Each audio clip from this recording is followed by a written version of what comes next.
Hello guys, this is Pickle here, and in this video I'm gonna show you guys how the elemental equilibrium works. The elemental equilibrium is a keystone node right in the middle of the skill tree literally.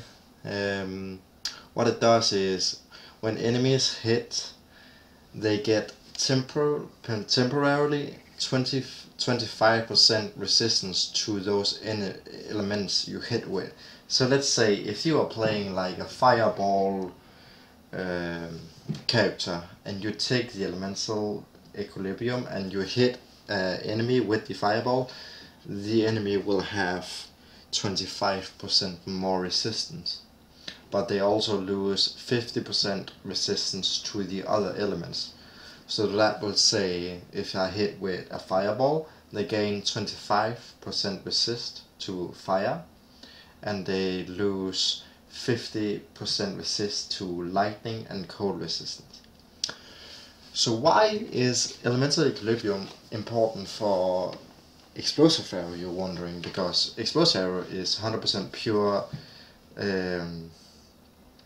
fire damage, and as you can see on my tooltip, I have 416 to 625 fire damage based per fuse. So each fuse deals around 500, and one fuse is, as you see here, that's one fuse, but because I have dual arrows, that's two fuses, so I can get up to around 6 to 8 fuses per second. So 6 to 8 per fuses per second. So let's say that's 8 fuses per second times, so that's 4,000 damage per second per fuse, or per second. And that will be multiplied by the fire penetration and all the resist I reduce with the with elemental equilibrium and the curses. So how do elemental equilibrium work is, so when you are using the explosive arrow, as you can see, when I use explosive arrow, it takes 1 second before they discharge.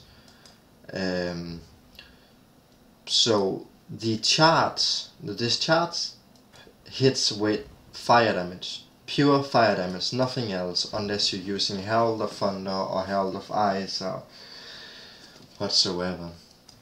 But the auto attack from the explosive arrow deals 2 to 7 physical damage and 5 to 67 lightning damage. There's no fire damage or whatsoever from there. So when I hit a mob, let's go to City of Sun. So when I hit a mob with the explosive arrow, they will lose fire resist. You can see this one has resist lightning, and now it's vulnerable to fire and cold, and it gains even more lightning resist, but that doesn't matter.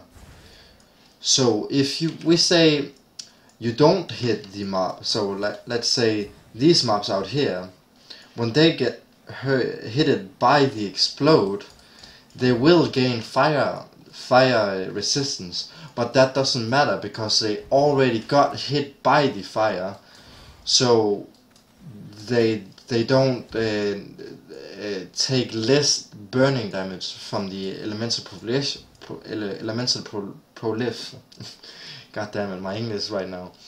So if we say I didn't one shot that mob, because that one I didn't hit with the auto attack because I only used 2 arrows, so that mob gained fire resistance, but as they gained it, they already got hit by fire, so they don't take less damage per se. And the elemental equilibrium only lasts for like 2 seconds. I'm actually not sure, it's like 2 seconds or something, or even more, I don't know. But it doesn't reduce your damage any ways,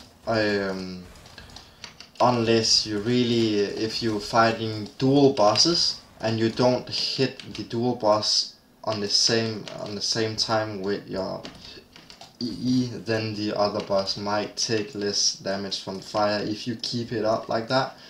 But you just need to be aware of how you hit your explosive arrow on dual bosses. As you can see on my guide, that how I do double shrine and how I do double dominus. So yeah, that was my explanation on how the elemental equilibrium works on explosive arrow. So this was Fekle here, and thank you for watching, guys.